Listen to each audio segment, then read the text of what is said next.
Now then, people, it's Joe, it's All Leeds TV, and it is time for another opposition pre-match chat. This time we've got Hal from the Sheff United way. How you doing, mate? All right? Yeah, good. Bit nervous, to be honest, after the start that you've had and the start that we've had. Yeah, I know you. No wins on the board yet, eh? Not yet. I mean, can you count defeat on a penalty shootout to Burnley as a win? I think morally, we played better. So no wins on the board yet. I watched just the other night against Villa. To be fair, Emilio Martinez saves a penalty on his debut. We've been linked with him, great keeper. Maybe if that goes in, it's a different game because you can defend really well. Obviously, Egan got sent off as well, which is a massive plus for us. I've not really checked. Has there been any sort of appeal or anything on the back of that? I mean, as things stand, Egan is out for the game against Leeds. I haven't heard anything, same as you, about an appeal. But I'd like to think there'd be an appeal. Yeah. I don't think he'd win it because it's so hard to overturn those once VAR have had a look at it. And even on the day, I thought, whilst I didn't agree it was a red card, I think once the referee's given it, to overturn it, it's got to be clear and obvious. Yeah. And it really comes down to interpretation. Those kinds of 6 to 1, half a dozen of another grappling. And I'm sure, you and I, when we played football, you'd get those all the time, those kind of challenges. Yeah, definitely. I think when I watched the game, I actually tweeted out, I couldn't believe it was a red card. I couldn't believe it. I was genuinely shocked, especially when you consider the night before, Christiansen had rugby tackled Manny and only got a yellow. Which, again, welcome to the Premier League. I mean, that's the thing we experienced last season. Leeds are going to get it this season, I'm sure, because the less fashionable clubs don't seem to get the rub of the green. Yeah, no doubt. We'll have our fair share of unfair VAR calls this season. I guess on Sunday, listen, I really enjoyed the two games the season you went up. Both really tight. I think you got the better of us at Bramall Lane. Obviously, Henderson makes an error. Jack Clark, Pablo, 1-0. Absolutely buzzing. I remember doing a video thinking, because I was bang on saying, this is our season. And that was one of the moments, like Villa, when we came back from 3-0 down. I was like, these are the moments, we hadn't won at your place since whenever. And I was convinced we were going up. We all know how it ended. But then when you came to Ellen Road, again, tight, but it was Basham, wasn't it? I'll never forget when he went sliding in front of the away fans. Both really tight games, both really interesting games. How do you see this one go? I've been saying to a lot of the fans of the channel, there's been a lot made of us defensively, having conceded 7 and scored 7. But I think we haven't just forgot how to defend, overnight. It's just Fulham was a freak game. Liverpool's Liverpool. But against your lot, I genuinely think it's going to be so tight and it could go 1-0 either way. How do you see the game panning out on Sunday? Well, those two games that you've just referenced, both of them came down to individual errors. Dean Henderson's error, as you mentioned, at Bramall Lane in a game where, I thought it was fairly even that match. A draw would have been a fair result. And then Ellen Road, Leeds were probably the better side that day. But Liam Cooper up against his best mate, Billy Sharp, kind of got out-muscled. That'd have been a red card, of course, in the Premier League. And then Basham arriving. So it came down to a Liam Cooper error at your place and a Dean Henderson error at our place. One thing we can guarantee is Dean Henderson isn't going to make an error this time around because he's professing his undying love for Manchester United on social media and he's too busy concentrating on that. And that's a great shame. And for us, we've got Aaron Ramsdale in goal, who was our keeper. We sold him to Bournemouth and we bought him back sort of for 17 million more difference. Yeah. Great business. Great business sense. So, he's going to take a little time for Blades fans to completely fall in love with him. But then again, some Blades fans have got very short memories, and there were those, particularly I remember after a game against Middlesbrough when Dean Henderson was being called in for quite a bit of questioning. So short memories, but I think it will again be such a tight game, even though Leeds look free scoring, and even though Leeds look like they could at any time let in 3 goals or 4 goals at the back, we don't look like scoring. So for that reason, I think it won't be the kind of games you've experienced against Liverpool and Fulham. It will be a really tight affair, probably going down to, again, individual error or two that decide this match. I have to remain confident because I don't think that the Blades have shown anything like proper Sheffield United performances, not just yet this season, but the back end of last season. We're kind of carrying on this poor run of form from the tail end of last season. It's starting to get a concern. But as I know you guys say with Bielsa, in Wilder we trust. Yeah, exactly, mate. And the two coaches, I have a lot of respect for Chris Wilder. Obviously, I was born and raised in Halifax, and he actually managed Halifax for a little time. I always make that thing because I think he's had such a rise to start from non-league football and to take his hometown club. Listen, I like Sheff United. I have a lot of respect for Sheff United. I have a lot of respect for Chris Wilder. There is that little bit of rivalry there, but I like the way that you've gone about it. And I think there's a lot of respect between the two coaches as well. I know Bielsa, who, for me, God, I won't have a bad word said about him, but for him to come out and be so glowing towards Chris Wilder and his style of football just shows, how well Chris has done for me. But yeah, I mean, I agree with you in the sense that I think it will be tight. I've been saying this all week, and hopefully we can nick it. I mean, if we were to win, I said at the start of the season, 6 points from the first three would be absolutely massive. And it's a realistic possibility at the time when the fixtures were released. We're halfway there for me. I think we can get a positive result. It will be tough. And if we were to get a positive result, you've mentioned the drop in form you had after the lockdown. I think if the lockdown doesn't happen, you might cling on to Europe. I genuinely think that. We were on a great run just before, and we were about to play Newcastle, who had Dubravka out. Of course, Dubravka then came back, and he's the best shot stopper in the Premier League. So things could have been very different. Yeah. And, I mean, if you were to lose on Sunday, where does that leave you from? Because 3 losses. It's so early, Joe. I mean, Sheffield United were famous for only ever starting to play after Christmas under Dave Bassett and still still staying up. And you still have to believe, even in that first season in the Championship, we didn't start well, and it was what's going on here. Second season didn't start that well. First season actually under Chris Wilder, we didn't start well at all. Wilder, okay, maybe his side's a slightly slow starting, although I think we did start very well last season in the Premier League. But this is a totally different Premier League now. There's no fans in the grounds. No matter what you think about that and how important the fans are, I personally think it makes a big difference. And certainly for the slightly smaller clubs, I never like calling Sheffield United a small club. It's certainly not Leeds, but you know what I mean. In terms of tradition and recent success at the top flight, you'd have to describe both of us as slightly smaller clubs, certainly the way the media perceive us. So for that, you need that 12th man, because you're up against players that are of superior skill. So how can you get the best of them? Well, it's going to be your boys playing the very best they can on their best day. Yeah. And players like Aguero having an off day in front of goal, and the fans getting so much on top of them that it puts them off. Well, we don't have that now. I can't tell you how great an atmosphere this would be. A packed Bramall Lane, back in the Premier League for both of us.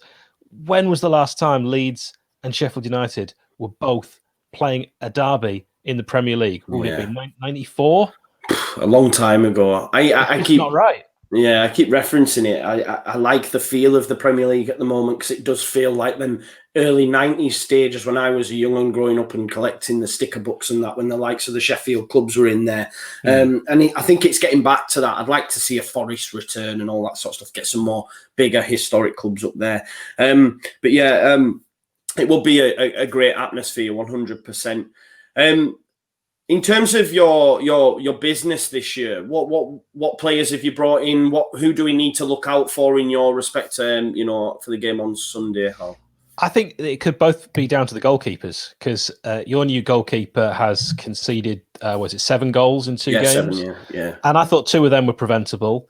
And I know there's the kind of controversy with Kiko Casilla, so he's not going to come back in, and some Leeds fans don't like him, and some do.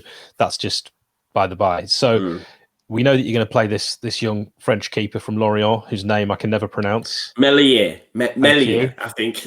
All right, one of us has got that right. And we have Aaron Ramsdale, who I've already mentioned, and you may have been sniffing around him at some point, as well as Martinez, that you also mentioned. So these are both keepers that are playing for them new clubs. Ramsdale came through our youth system, but you know what I mean. It's his first senior appearances in the Premier League.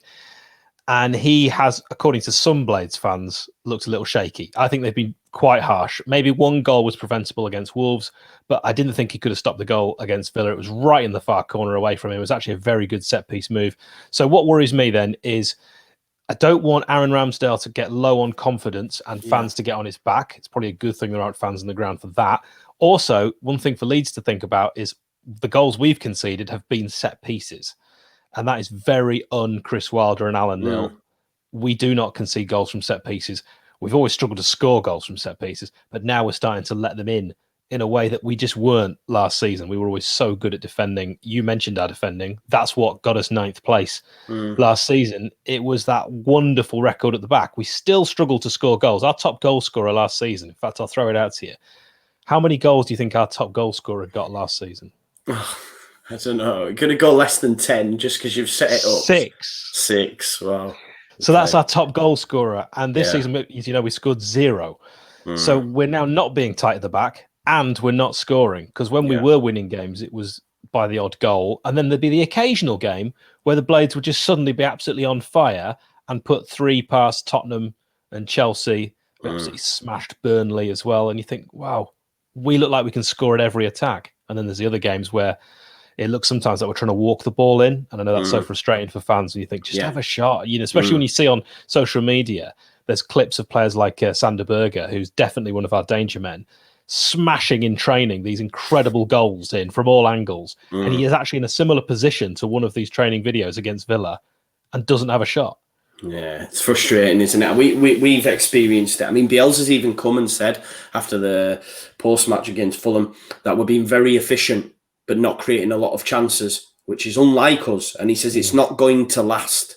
You know, we can't last. You know, you can't continue to be that efficient. You know, you mentioned last season our second highest goal scorer's own goal. So we have a similar sort of thing, you know. I'm just so grateful that Bamford's set off the way he has 2-2, because if he doesn't score, you know. He's not a particularly likeable chap for opposition fans, just because he's got an opinion. Yeah, what do you make of that? I know Wilder had a few choice words to say after last season. I personally love managers and players speaking their mind and not being robots and not being all mollycoddled by media training that they've had. I much rather people, being real and creating a little bit of banter. I have absolutely no problem with that at all. I didn't mind what Bamford said. I didn't mind Chris Wilder retorts to that effect when he was a little bit inebriated after we pipped Leeds to promotion. I didn't mind any of that. I'd much rather see all of that. You and I still remember, of course, Kevin Keegan and Alex Ferguson. That stuff resonates with football fans of a certain age and will forever. We don't want all the placid, boring stuff that's just as if they're doing an interview for Match of the Day. Yeah, no, I agree. I heard the Square Ball actually played a little interview. I think it was Moose, so I can't get away with asking Chris Wilder about COVID the other day, and he just shut him down and was like, listen, I don't know, you don't know, like, why even ask? He's just like a normal bloke, and that's why I have a lot of respect, you know what I mean? And I agree with you. I prefer people... Moose will probably still say Chris Wilder's his best friend. Oh yeah, exactly, my friend. I can't abide the man. I can't abide the man either. But there you go. I mean, what can we expect from? Obviously, Egan's a big miss. What can we expect from Sheff United lineup wise on Sunday? You never know with Chris Wilder. A bit like Bielsa, you know. Sometimes he just pulls a wild card out, and you're just not quite sure. Egan will probably be. Yeah, last season it's simple. You'd say he's replaced by Phil Jagielka. This time around, it's probably going to be Ethan Ampadu, because Ampadu came on against Villa, as you'd have seen in that game. He's on loan from Chelsea. There's a lot of excitement around him. He's still so young. It's just because he's been around so long since bursting onto the scene with Exeter. But yet he's played more games for Wales than he has in his professional club career, which is just, I think, says a lot about the state of the Premier League and Wales. So we'll probably see him playing at the back. He will never have played that exact role with Basham and O'Connell from the start for the Blades before. He is a ball-playing, fantastic passer. Egan's more of a stopper. Jags is more of a stopper. So a natural replacement is Jagielka. Jags has got, nowadays, very little pace. Yeah. And I don't know. It depends on who Leeds play, really. You know, if Leeds play Rodrigo, then that could be a bit of a worry. Pablo Hernandez has got pace. I think Jags could probably handle Bamford in terms of in the air, but I don't know. I personally think Ampadu's going to start, and so your back line will be the same one that kind of finished against Villa.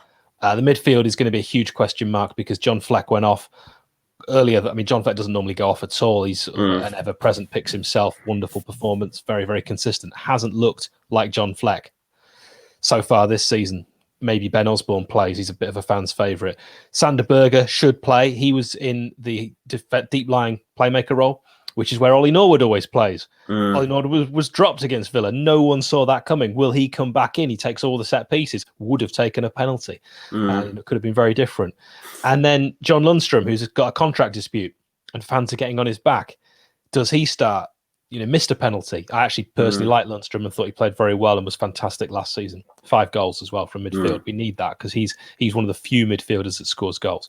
And then up front, Ollie Burke is a right winger who then was picked up front and actually played brilliantly against Villa. Yeah. So he probably has played his way in. Did you see the clip where they showed I don't know who had done it, but where they showed his sight of goal? Yeah. And instead of playing, he turned and he played the ball, and I was like, "Wow, that just shows you the brain." Well, he was the most expensive player that was a Scottish player of all time when he was sold to Rasenballsport Leipzig from Nottingham Forest. And then he's since been smashed by Ollie McBurney, another option, and Tierney, I think, at Arsenal is now currently the most expensive Scottish player. So, yeah, Ollie McBurney could play up front with Ollie Burke. David McGoldrick, who was substituted in the first half, he won't be happy with that. Blades fans love Didsey. David McGoldrick doesn't score many, but he's got so much flair, very rarely gives the ball away. Very hard to get the ball off him as well. So, ... question mark, I don't really know. If it was me, I would go with Burke based on his previous performance and McGoldrick again up front, and in the midfield I'd bring back Ollie Norwood, play Sander Berge just to the side of him, and John Fleck on the left hand side. I'd definitely have Ben Osborne involved at some point. I know. I'm a massive fan of Ollie Norwood. I know it's someone that Leeds United looked at before. Obviously, he made the move to Sheffield United. I really rate him. Be interested to see if McBurney starts as well. Obviously, he's a Leeds lad as well, so there's that little bit there. So we'll have to see. From a Leeds perspective, I don't expect much changes. If I'm honest, we're still waiting to bring bodies in.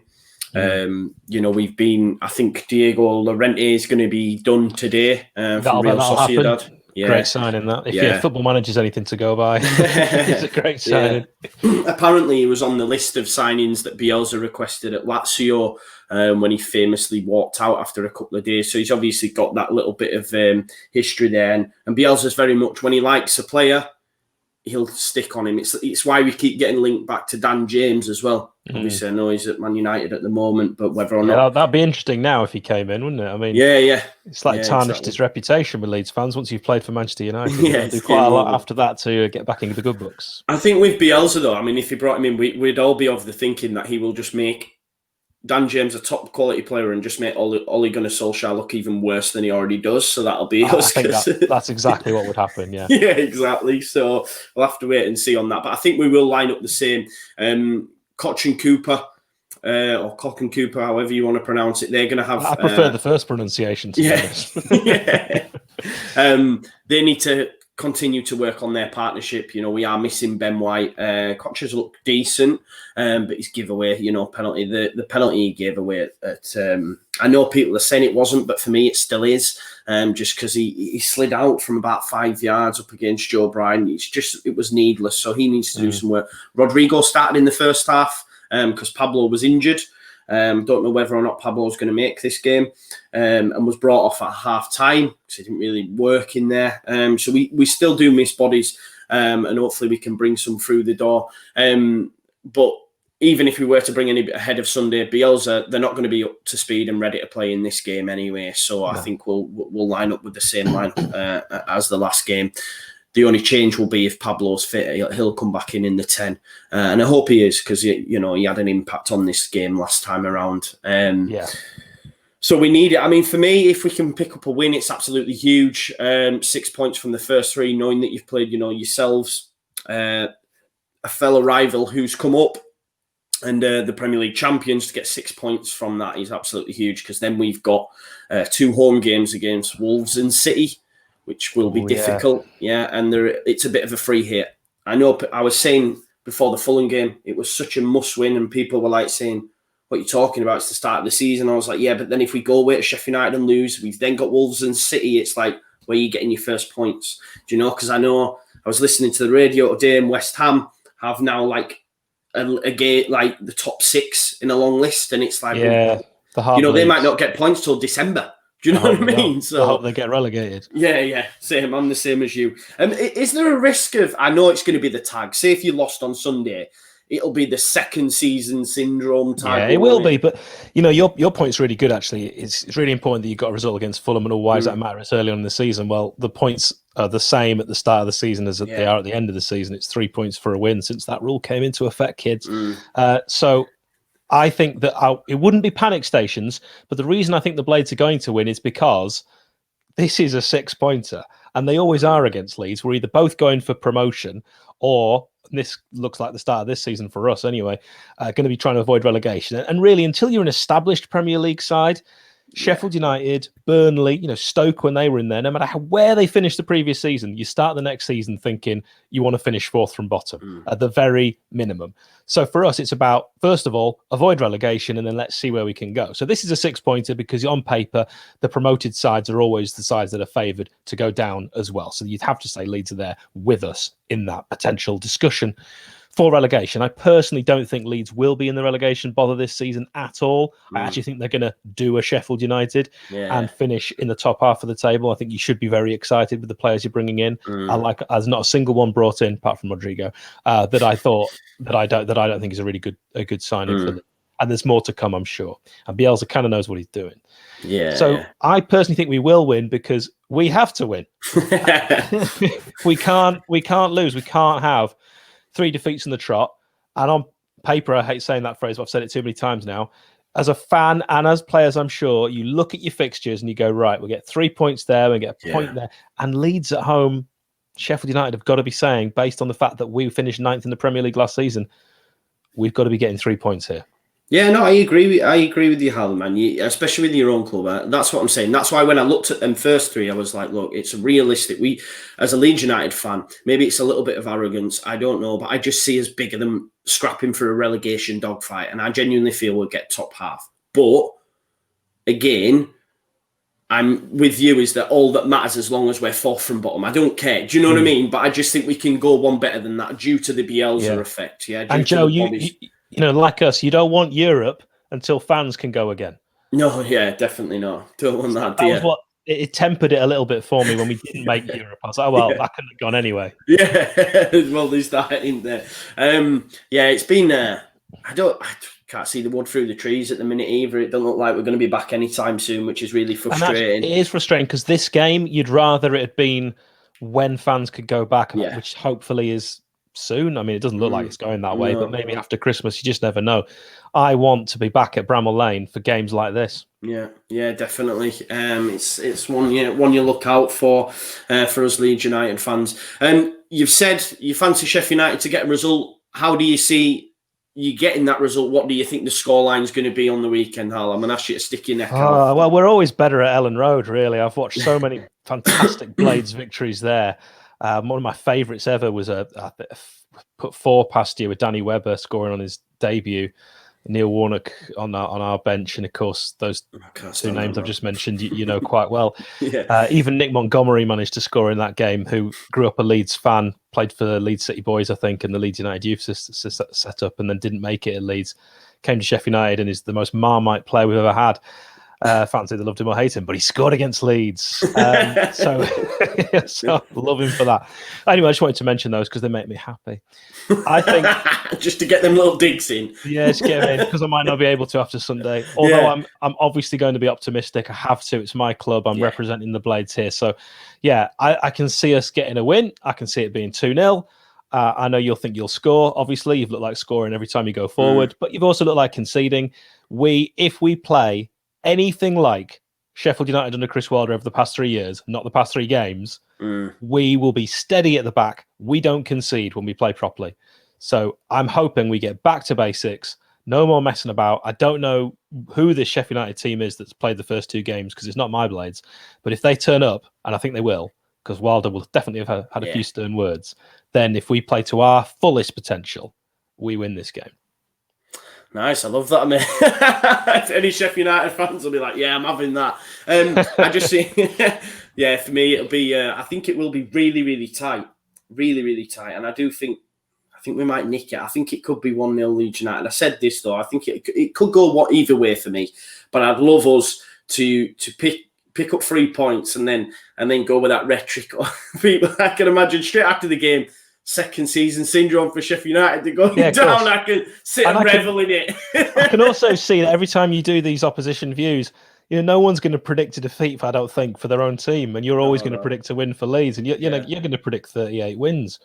Yeah, definitely, mate. I was that guy who used to say it all the time, even when we were in the Championship, languishing in 13, 14, as we normally did, as we'd fallen apart, that was one of the worst chants. I hate that stuff. I was all right with that.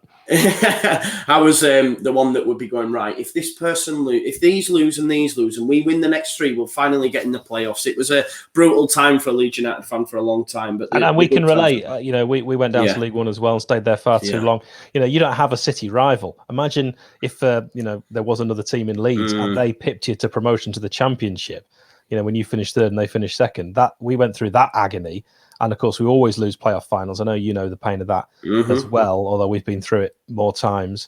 And I can see Leeds now are very similar to Sheffield United in the way they've attacked the Premier League, the recruitment, keeping this the core nucleus. I can see so many similarities. Yeah. Admittedly, Bielsa wasn't brought up in Leeds and didn't always, bleed white, but the City have taken him to their hearts, and he's rather popular. And as long as he doesn't ever throw a wobbly, because you know what he's like, he can one day he can just be like, right, I'm off.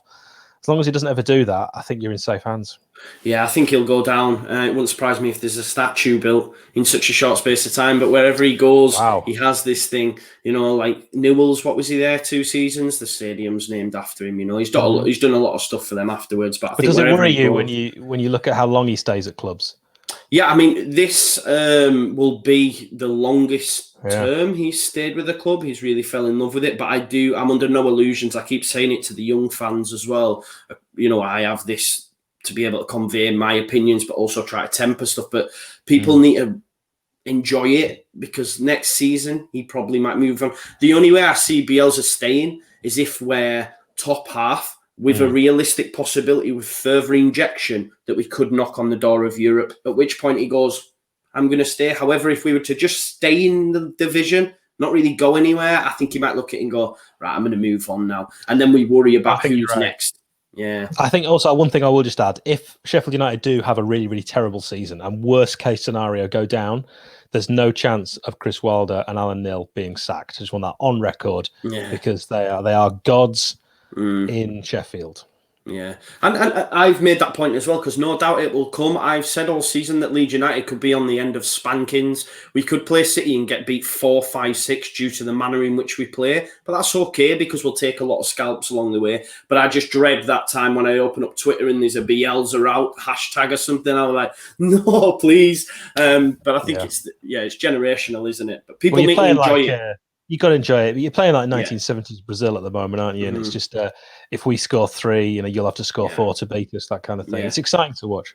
Yeah, it is, and really enjoyable, and we're so lucky. I think we both are. It's like you say, you've got Chris Wilder, and there's that genuine respect. Well, we call it Wilder Ball. I know you have Bielsa Ball. Well, we've got. I mean, Bielsa Ball sounds better, but we couldn't change his name just so it's sort of no, Chris, Chris Wilder, But honestly, Hal, thank you so much. I've really enjoyed that, mate. It was a good chat. And I know you've got a lot of Leeds supporting friends, so hopefully, they can give you a bit on Sunday as well. Yeah, they're always quite quiet. In fact, I haven't heard from many of them since Basham arrived. Yeah. I'll never forget that image, because it did the rounds for a very, very long time. We made the, on the channel, the person who did our social media, I think we had Villa. Have you seen the meme of the Grim Reaper opening the doors, and on one of the doors was a picture of the Villa badge, and then another badge, and then up next, Sheff United. And obviously you beat us. So naturally all we got was just memes of Basham sliding on the floor for a good few weeks. It wasn't enjoyable. But you stick your head above the parapet, you've got to take it, haven't you? Absolutely. That's what we're in it for. The highs are higher because of the lows that we've both been through. Yeah. Exactly. And other than today, mate, listen, other than Sunday, I hope you have a great season. I'm not going along with this rhetoric of if indeed you were to lose, second season syndrome. I think Sheffield United will be totally fine. There's a lot worse clubs down there. I think Fulham, West Brom already doomed for me. And then I think maybe West Ham. I even think Newcastle, to be honest. I want West Ham to go down to the Ensley League Division 9. I hate West Ham. I hate West Ham more than any other club, even Sheffield Wednesday. Oh, wow. Where's that from? The Carlos Tevez Mascherano. Oh, Tevez. Yeah, man. It almost... wow. Don't want to talk about it. It's still too raw. Yeah, bloody hell. That's just come back to me there. I totally forgot about that. It never leaves me. No, you really hate them more than Sheff Wednesday? Yeah, because, obviously if Wednesday had done that, I'd hate them more. But no, it was... I still feel like such a huge injustice because you play for points, don't you? They signed players in a fashion that was illegal, but we play for points on the pitch, but they were fined financially. If we'd had Carlos Tevez and Javier Mascherano in our side, we wouldn't have gone down that season. No, so you had to dock them points. Yeah. So I'm furious with the decision makers and West Ham for cheating and refusing to kind of. Admit it, apologise, anything. There's just real bad blood between the two clubs, and I think it'll always be there. What was it like? Were you at Bramall Lane when they came last season? What was it like in terms of atmosphere? Was it tasty? I think it's more that case of when we went to their place in the I think it was the League Cup. And we beat them, and Michael Doyle did his kind of Cockney walk. That was when we sort of got a little bit of retribution, but actually it's all outside the ground that it's really horrible and hostile. Yeah. I don't think the players involved, they're all too young. None of them were, of course, part of the 2006 travesty. So it's all with the fans online. It's quite nasty. Yeah, we hate them. When you get that win, it's really enjoyable in them sort of games, isn't it? They haven't beaten us since they cheated us out of the Premier League. So we've managed to get one over on them in the League Cup at Bramall Lane, and we drew with them at the London Taxpayer Stadium. Yeah. I love that. I love it, Hal. Yeah, I can't wait for Chelsea and that team across the Pennines this season as well. I want Bielsa to be the final nail in Lampard's coffin, as Abramovich tells him to move on. I can't see that happening. It's his first proper season he's had to spend money, and spend it he has, but I don't think Lampard will get the chop this season. Do you know, I think he's inept. That's just, I can't take off my blinkers though. I think he's rude after hearing him yell at Jurgen Klopp. Double standards. He needs to take a good, long, hard look at himself. But there you go. Okay, so thank you so much for coming on, Hal. I'd love to wish you luck on the weekend. But as I said, after Sunday, go do what you need to do. But I think Leeds will come away from Bramall Lane with 3 points. Where can we find you, Hal? At Sheff United Way on Twitter. We've just started a new Twitter account. So that's SHEFF United Way. And you can also on there get the link to all the YouTube content that myself and In Good Nick put out regularly.